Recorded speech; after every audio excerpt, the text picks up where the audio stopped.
नमस्कार दोस्तों, आपका एक बार फिर स्वागत है मेरे YouTube चैनल फसाने अजायब में। आइए सुनते हैं धर्मवीर भारती द्वारा रचित उपन्यास गुनाहों का देवता का अगला भाग, मेरी यानी डॉक्टर वंदना की आवाज़ में। इंजेक्शन देने के बाद डॉक्टर चले गए। पापा वहीं जाकर बैठ गए। बिनती और चंदर चुपचाप बैठे रहे। करीब 5 मिनट के बाद सुधा ने भयंकर स्वर में कराहना शुरू किया, उन कराहों में जैसे उनका कलेजा उल्टा आता हो। डॉक्टर साहब उठकर यहाँ चले आए और चंदर से बोले, वेहीमेंट ब्लीडिंग, और कुर्सी पर सिर झुकाकर बैठ गए। बगल के कमरे में सुधा की दर्दनाक कराहें उठती थी और सन्नाटे में छटपटाने लगती थी। अगर आपने किसी जिंदा मुर्गी के पंख और पूंछ नोचे जाते हुए देखा हो तभी आप उसका अनुमान कर सकते हैं उस भयानकता का जो उन कराहों में थी। थोड़ी देर बाद कराहें बंद हो गईं। फिर सहसा इस बुरी तरह से सुधा चीखी जैसे गाय डकार रही हो। पापा उठकर भागे। वो भयंकर चीख उठी और सन्नाटे में मंडराने लगी। बिनती रो रही थी। चंदर का चेहरा पीला पड़ गया था और पसीने से तर हो गया था। वो पापा लौट कर आए। हम लोग देख सकते हैं? चंदर ने पूछा। अभी नहीं, अब बस ब्लीडिंग खत्म है। नर्स अभी कपड़े बदल दे तो चलेंगे। थोड़ी देर में तीनों गए और जाकर खड़े हो गए। अब चंदर ने सुधा को देखा। उसका सफ़ेद चेहरा जैसे जाड़े के दिनों में थोड़ी देर पानी में रहने के बाद उंगलियों का रंग रक्तहीन श्वेत हो जाता है। गालों की हड्डियां निकल आती थी और होठ काले पड़ गए थे। पलकों के चारों ओर कालापन गहरा गया था और आंखें जैसे बाहर निकली पड़ती थी। खून इतना अधिक गया था कि लगता था बदन पर चमड़े की एक हल्की सी झिल्ली बस रह गई है। यहाँ तक कि भीतर की हड्डी के उतार चढ़ाव तक स्पष्ट दिख रहे थे। चंदर ने डरते डरते माथे पे हाथ रखा। सुधा के होठों में कुछ हरकत हुई। उसने मुंह खोल दिया और आंखें बंद किए हुए ही उसने करवट बदली। फिर कराही और सिर से पैर तक उसका बदन कांप उठा। नर्स ने नाड़ी देखी और कहा, अब ठीक है, कमजोरी बहुत है। थोड़ी देर बाद पसीना निकलना शुरू हुआ। पसीना पोंछते पोंछते 1 बज गया। बिनती बोली डॉक्टर साहब से, मामा जी अब आप सो जाइए, चंदर देख लेंगे आज, नर्स है ही। डॉक्टर साहब की आंखें लाल हो रही थीं। सबके कहने पर वो अपनी सीट पर लेट रहे। नर्स बोली, मैं बाहर आराम कुर्सी पर थोड़ा बैठ लूँ, कोई ज़रूरत हो तो बुला लेना। चंदर जाकर सुधा के सिरहाने बैठ गया। बिनती बोली, तुम थक गए हुए होगे, चलो तुम भी सो जाओ, मैं देख रही हूँ। चंदर ने कुछ जवाब नहीं दिया, चुपचाप बैठ रहा। बिनती ने सभी खिड़कियां खोल दी और चंदर के पास बैठ गई। सुधा सो रही थी चुपचाप। थोड़ी देर बाद बिनती उठी, घड़ी देखी, मुंह खोलकर दबा दी। सहसा डॉक्टर घबराए हुए आए। क्या बात है? सुधा क्यों चीखी? कुछ नहीं, सुधा तो सो रही है चुपचाप, बिनती बोली। अच्छा, मुझे नींद में लगा कि वो चीखी है। फिर वो खड़े खड़े सुधा का माथा सहलाते रहे और फिर लौट गए। नर्स अंदर आई। बिनती चादर को बाहर ले आई और बोली, देखो तुम कल जीजाजी को एक तार दे देना। लेकिन अब तक वो होंगे कहाँ? विशाखापट्टनम या कोलंबो में। जहाजी कंपनी के पते से दिलवा देना तार। दोनों फिर जाकर सुधा के पास बैठ गए। नर्स बाहर सो रही थी। 3:30 बज गए थे। ठंडी हवा चल रही थी। बिनती चंदर के कंधे पर सिर रखकर सो गई। सहसा सुधा के होठ हिले और उसने कुछ अस्फुट स्वर में कहा। चंदर ने सुधा के माथे पे हाथ रखा। माथा सहसा जलने लगा था। चंदर घबरा उठा। उसने नर्स को जगाया। नर्स ने बगल के थर्मामीटर लगाया। तापमान 105 था। सारा बदन जल रहा था और रह रहकर वह कांप उठती थी। चंदन ने फिर घबराकर नर्स की ओर देखा। घबराइए मत, डॉक्टर अभी आएगा। लेकिन थोड़ी देर में हालत और बिगड़ गई और फिर उसी तरह दर्दनाक कराहें सुबह की हवा में सिर पटकने लगी। नर्स ने इन लोगों को बाहर भेज दिया और बदन पोंछने लगी। थोड़ी देर में सुधा ने चीख कर पुकारा, पापा। इतनी भयानक आवाज़ थी जैसे सुधा को नरक के दूध पकड़े ले जा रहे हों। पापा गए। सुधा का चेहरा लाल था और हाथ पटक रही थी। पापा को देखते ही बोली, पापा, चंदर को इलाहाबाद से बुलवा लो। चंदर आ गया है बेटा, अभी बुलाते हैं। जो ही पापा ने माथे पर हाथ रखा कि सुधा चूक उठी। तुम पापा नहीं हो, कौन हो तुम? दूर हट जाओ, मत छुओ मुझे। अरे अरे बिनती। डॉक्टर शुक्ला ने नर्स की ओर देखा। नर्स बोली, डिलीरियम, डॉक्टर को बुलाइए। सुधा ने फिर करवट बदली और नर्स को देखकर बोली, कौन? गेसु? आओ बैठो, चंदर नहा रहा है, अभी बुलाती हूँ।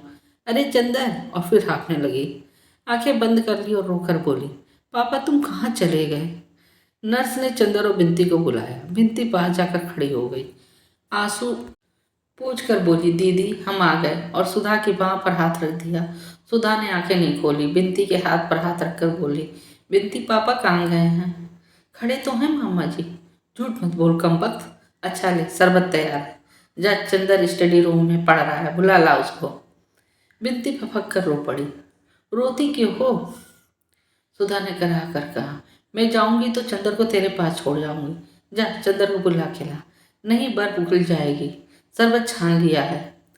चंदर आगे आया, रुधे गले से आंसू पीते हुए बोला, सुधा आंखें खोलो, हम आ गए सुधी। डॉक्टर साहब कुर्सी पर पड़े से सक रहे थे। सुधा ने आंखें खोली और चंदर को देखते ही फिर बहुत जोर से चीखी, तुम ऑस्ट्रेलिया से लौट आए? झूठे, तुम चंदर हो? क्या मैं तुम्हें पहचानती नहीं? अब क्या चाहिए? इतना कहा तुमसे, हाथ जोड़ा कि मेरी क्या हालत है, लेकिन तुम्हें क्या? जाओ यहाँ से, वरना मैं अभी सिर पटक दूंगी। और सुधा ने सिर पटक दिया। नहीं गए? नर्स ने इशारा किया। चंदर कमरे से बाहर आया और कुर्सी से सिर झुकाकर बैठ गया। सुधा ने आंखें खोली और फटी फटी आंखों से चारों ओर देखने लगी। फिर नर्स से बोली, गेसु तुम बहुत बहादुर हो, तुमने अपने को बेचा नहीं, अपने पैरों पर खड़ी हो, किसी के आश्रय में नहीं हो, कोई खाना कपड़ा देकर तुम्हें खरीद नहीं सकता। बिनती कहाँ गई? मैं खड़ी हूँ दीदी। हैं? अच्छा, पापा कहाँ हैं? सुधा ने करा कर पूछा। डॉक्टर साहब उठकर आ गए। बेटा, बड़े दुलार से सुधा के माथे पर हाथ रखकर बोले। सुधा रो पड़ी। कहाँ गए थे पापा अभी तक तुम? हमने इतना पुकारा, न तुम बोले न चंदर बोला। हमें तो डर लग रहा था, इतना सोना था। जाओ, महाराजी ने रोटी सेक ली है, खा लो। हाँ ऐसे ही बैठ जाओ। लो पापा, हमने नान खटाई बनाई है। डॉक्टर शुक्ला रोते हुए चले गए। बिनती ने चंदर को बुलाया। देखा चंदर कुर्सी पर हथेली में मुंह छिपाए बैठा था। बिनती गई और चंदर के कंधे पर हाथ रखकर चंदर ने देखा और सिर झुका लिया। चलो चंदर। दीदी फिर बेहोश हो गई। इतने में नर्स बोली, वह फिर होश में आई हैं, आप लोग वहीं चलिए। सुधा ने आंखें खोल दी थी। चंदर को देखती हुई बोली, चंदर आओ, कोई मास्टर ठीक किया तुमने? जो कुछ पढ़ा था वो सब मैं भूल गई हूँ। अब इम्तहान पास है, मैं पास हो जाऊंगी। डिलीरियम अब भी है, नर्स बोली। सहसा सुधा ने चंदर का हाथ छोड़ दिया और झट से हथेलियां आंखों पर रख ली और बोली, ये कौन आ गया? ये चंदर नहीं है, चंदर नहीं है। चंदर होता तो मुझे डांटता, ये तुम क्यों बीमार पड़ी हो? अब बताओ, मैं चंदर को क्या जवाब दूंगी? चंदर को बुला दोगे सू? जिंदगी में दुश्मनी निभाई है, अब मौत में तो ना निभाओ। उफ, मरीज के पास इतने आदमी, तभी तो डिलीरियम होता है। सहसा डॉक्टर ने प्रवेश किया। कोई दूसरा डॉक्टर था, अंग्रेज था। बिनती और चंदर बाहर चले आए। बिनती बोली, ये सिविल सर्जन है। उसने खून मंगाया, देखा, फिर डॉक्टर शुक्ला को भी हटा दिया, सिर्फ नर्स रह गई। थोड़ी देर बाद वो निकला तो उसका चेहरा स्याह था। क्या ये प्रेगनेंसी पहली मर्तबा थी? जी हाँ, डॉक्टर ने सिर हिलाया और कहा, अब मामला हाथ से बाहर है, इंजेक्शन लगेंगे, अस्पताल ले चलिए। डॉक्टर शुक्ला, मवाद आ रहा है, कल तक सारे बदन में फैल जाएगा। किस बेवकूफ़ डॉक्टर ने देखा था इन्हें? चंदन ने फ़ोन किया, एम्बुलेंस कार आ गई, सुधा को उठाया गया। दिन बड़ी ही चिंता में बीता। 3-3 घंटे पर इंजेक्शन लग रहे थे। दोपहर को 2 बजे इंजेक्शन खत्म कर डॉक्टर ने एक गहरी सांस ली और बोला, कुछ उम्मीद है, अगर 12 घंटे तक हार्ट ठीक रहा तो मैं आपकी लड़की वापस दूंगा। बड़ा भयानक दिन था। बहुत ऊंची छत का कमरा, दालानों में टाट के पर्दे पड़े थे और बाहर गर्मी की भयानक लू हू हू करती हुई दानवों की तरह मुंह फाड़े दौड़ रही थी। डॉक्टर साहब सिरहाने बैठे, पथरीली निगाहों से सुधा के पीले मृत प्राय चेहरे को देखते हुए बिनती और चंदर बिना कुछ खाए पिए चुपचाप बैठे थे। रह रहकर बिनती सिसक उठती थी, लेकिन चंदर ने मन पर पत्थर रख लिया था। वो एक टक एक ही ओर देख रहा था। कमरे में वातावरण शांत था। रह रहकर बिनती की सिसकारियाँ, पापा की निश्वासियाँ तथा घड़ी की निरंतर टिक टिक सुनाई पड़ रही थी। चंदर का हाथ बिनती की गोद में था। एक मूक संवेदना ने बिनती को संभाल रखा था। चंदर कभी बिनती की ओर देखता, कभी घड़ी की ओर, सुधा की ओर नहीं देख पाता था। दुख अपनी पूरी चोट करने के वक्त अक्सर आदमी की आत्मा और मन को क्लोरोफॉर्म सुखा देता है। चंदर कुछ भी सोच नहीं पा रहा था। संज्ञाहत, नीरव और निश्चेष्ट। घड़ी की सुई अविराम गति से चल रही थी। सर्जन कई दफे आए। नर्स ने आकर टेम्परेचर लिया। रात के 11 बजे टेम्परेचर उतरने लगा। डॉक्टर शुक्ला की आंखें चमक उठीं। ठीक बाहर 12:05 पर सुधा ने आंखें खोल दी। चंदन ने बिनती का हाथ मारे खुशी के दबा दिया। बिनती कहाँ है? बड़े छीड़ स्वर में उसने पूछा। सुधा ने आग घुमाकर देखा। पापा को देखते ही मुस्कुरा पड़ी। बिनती और चंदर उठकर आ गए। आह चंदर, तुम आ गए। हमारे लिए क्या लाए हो? पगली कहीं की, मारे खुशी के चंदर का गला भर गया। लेकिन तुम इतनी देर से क्यों आए चंदर? कल रात को ही आ गए थे हम तो।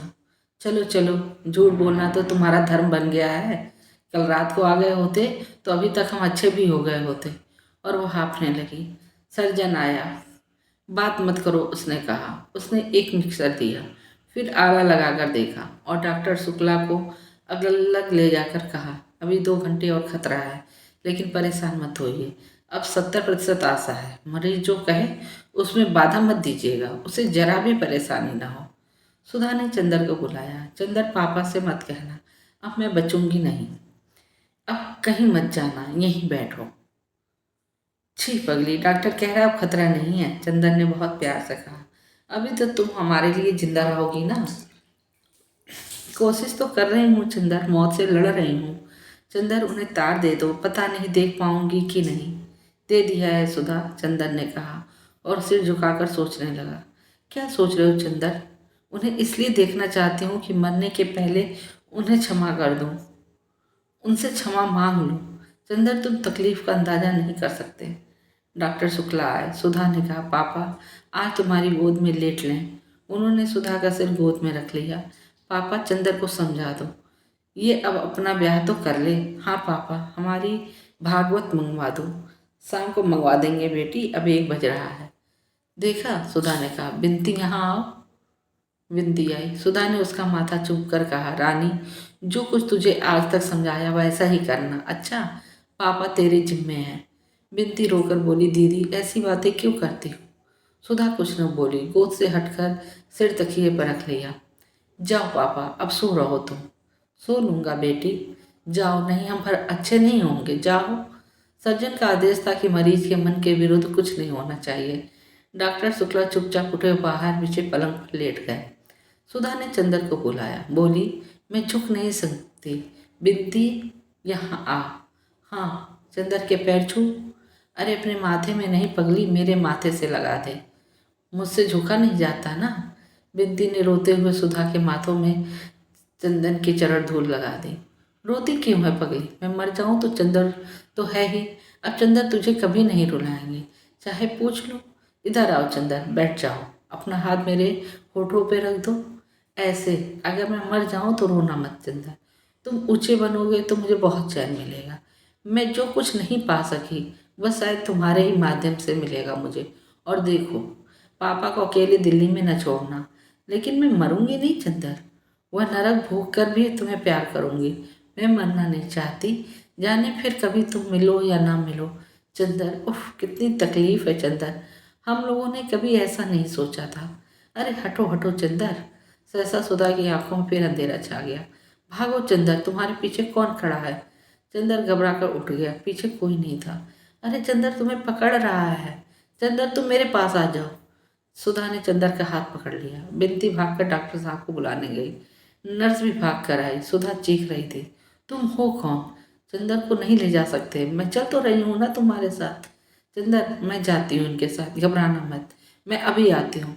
तुम तब तक चाय बना के पी लो। नहीं, मैं तुम्हें उस नरक में नहीं जाने दूंगी, मैं जा तो रही हूँ। बिनती, मेरी चप्पल ले आ। अरे पापा कहाँ गए?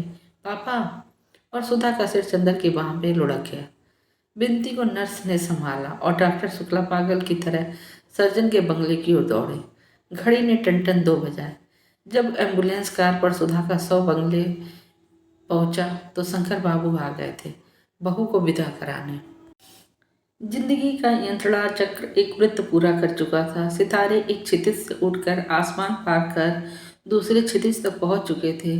1.5 साल पहले सहसा जिंदगी की लहरों में उथल पुथल मच गई थी और विक्षुब्ध महासागर की तरह भूखी लहरों की बाहें पसार कर वह किसी को दबोच लेने के लिए हुक्कार उठी थी। अपनी भयानक लहरों के शिकंजे में सभी को झकझोरकर सभी के विश्वासों और भावनाओं को चकनाचूर कर अंत में सबसे प्यारे, सबसे मासूम और सबसे सुकुमार व्यक्तित्व को निगलकर अब धरातल शांत हो गया था। तूफान थम गया था, बादल खुल गए थे और सितारे फिर आसमान के घोंसले में भयभीत विहंग सांपों की तरह झांक रहे थे। डॉक्टर शुक्ला छुट्टी लेकर प्रयाग चले आए थे। उन्होंने पूजा पाठ छोड़ दिया था। उन्होंने कभी किसी ने गाते नहीं सुना था। अब वह सुबह उठकर लान पर टहलते और भजन गाते थे। बिन्ती जो इतनी सुंदर थी अब केवल खामोश पीड़ा और अवशेष स्मृति की छाया मात्र थी। चंदर शांत था, पत्थर हो गया था, लेकिन उसके माथे पर तेज बुझ गया था और वो बूढ़ा सा लगने लगा था। और यह सब केवल 15 दिनों में। जेठ दशहरे के दिन डॉक्टर साहब बोले, चंदर आज जाओ, उसके फूल छोड़ आओ, लेकिन देखो शाम को जाना, जहाँ वहाँ बहुत भीड़ भाड़ ना हो, अच्छा। और चुपचाप टहलकर गुनगुनाने लगे। शाम को चंदर चला तो बिन्ती भी चुपचाप साथ हो ली। न बिन्ती ने आग्रह किया न चंदन ने स्वीकृति दी। दोनों खामोश चल दिए। कार पर चंदन ने बिन्ती की गोद में गठरी रख दी। त्रिवेणी पर कार रुक गई। हल्की चांदनी फैले कफन की तरह लहरों की लाश पर पड़ी हुई थी। दिन भर कमाकर मल्लाह थाकर सो रहे थे। एक बूढ़ा बैठा चीलम पी रहा था। चुपचाप उसी की नाव पर चंदर बैठ गया। बिन्ती उसके बगल में बैठ गई। दोनों खामोश थे। सिर्फ पतवारों की छप छप सुन पड़ती थी। मल्लाह ने तख्त के पास नाव बांध दी और बोला, नहा ले बाबू। वह समझता था बाबू सिर्फ घूमने आए हैं। जाओ। वह दूर तख्तों के कतार के उस छोर पर जाकर खो गया। फिर दूर दूर तक फैला संगम और सन्नाटा। चंदर सिर झुकाए बैठा रहा। बिन्ती सिर झुकाए बैठी रही। थोड़ी देर बाद बिन्ती सिसक पड़ी। चंदर ने सिर उठाया और फौलादी हाथों से बिन्ती का कंधा झकझोरा। बोला, बिन्ती यदि रोई तो यहीं फेंक देंगे, उठाकर कमबख्त अभागी कहेंगी। बिन्ती चुप हो गई। चंदर चुपचाप बैठा तख्त के नीचे से गुजरती हुई लहरों को देखता रहा। थोड़ी देर बाद उसने गठरी खोली, फिर रुक गया। शायद फेंकने का साहस नहीं हो रहा था। बिन्ती ने पीछे से आकर एक मुट्ठी राख उठा ली और अपने आंचल में बांधने लगी। चंदन ने चुपचाप उसकी ओर देखा। फिर झपट कर उसने बिन्ती का आंचल पकड़कर राख छीन ली और गुर्राता हुआ बोला, बदतमीज कहेंगी, राख ले जाएगी अभागी। और झट से कपड़े सहित राख फेंक दी और अग्नेय दृष्टि से बिन्ती की ओर देखा। फिर झुका लिया सर। लहरों में राख एक जहरीले पनियाले सांप की तरह लहराती हुई चली जा रही थी। बिन्ती चुपचाप सिसक रही थी। नहीं चुप होगी। चंदन ने पागलों की तरह बिन्ती को ढकेल दिया। बिन्ती ने बांस पकड़ लिया और चीख पड़ी। चीख से चंदर जैसे होश में आ गया। थोड़ी देर चुपचाप रहेगा, फिर झुककर अंजलि में पानी लेकर मुंह धोया और बिन्ती के आंचल से पोंछकर बहुत मधुर स्वर में बोला, बिन्ती रो मत, मेरी समझ में नहीं आता कुछ भी, रो मत। चंदर का गला भर आया और आंख में आंसू छलक आए। चुप हो जाओ रानी, मैं अब इस तरह कभी नहीं करूँगा, उठो और हम दोनों को निभाना है बिन्ती। चंदर ने तख्त पर छीना झपटी में बिखरी हुई राख चुटकी में उठाई और बिन्ती की मांग में भरकर मांग चूम ली। उसके होठ राख में सन गए। सितारे टूट चुके थे। तूफान खत्म हो चुका था। नाव किनारे पर आकर लग गई थी। मल्लाह को चुपचाप रुपए देकर बिन्ती का हाथ थाम कर चंदर ठोस धरती पर उतर पड़ा।